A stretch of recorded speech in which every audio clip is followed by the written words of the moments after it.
Hindi ko yun alam. Si Tonto! Nasaan na pala siya? Ayun! Ayun siya! Bilisan niyo! Wala tayo! Halika na! Kailangan na natin umalis! Tumakbo na tayo! Hoy! Sandali! Bilis! Lang! Sandali!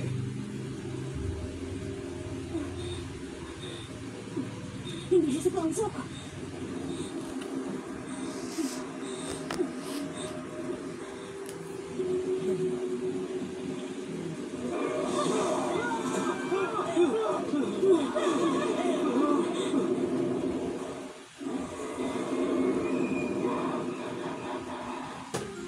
Ako po ang may kasalanan. Hindi naging sapat ang kakayahan ko at ang aking pagsisikap. Ang reynang nangungulila Nakadudurog ng puso ang kalagayan mo. at ang prinsipeng handang ibigay sa hari ang lahat. Sa tuwing nakikipaglaro ako sa mga batang tulad ng walang kamuang-muang, lahat ng lumabag-habag sa akin, bigla na lang naglalahang.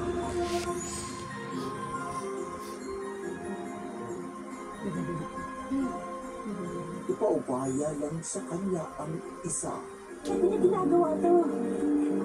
Moon Embracing the Sun premieres August 11, Sunday 4 p.m.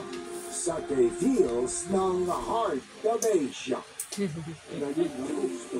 Nice talking to you. Have a good day. Lagong tensyon at aksyon sa Strictly Pinoy. Ito mo yung langit. Ang dilim-dilim, di ba? Tapos yung alon humahampas. Yan, ganito yan. Pero papalansin namin ko yan. Please recharge your seats and keep your seatbelts fastened. Kaya be calm and stay at home muna.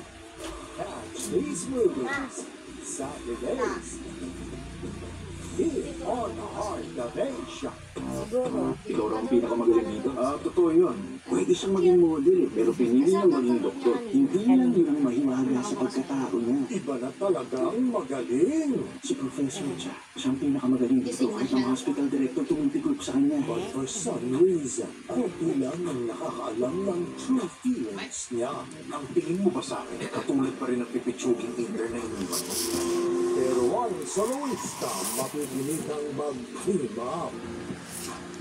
Pero kung sinabi ang katawan sa OR kanina, alam mo bang pwede mong hindi ka matay yung ginawa mo? Isa na ba akong ghost na yun? Nagugulat ka pa na parang di mo naman alam yun. Kilalanin si Ray bilang Heavy Chop. Bukas na. Simula nung nailipat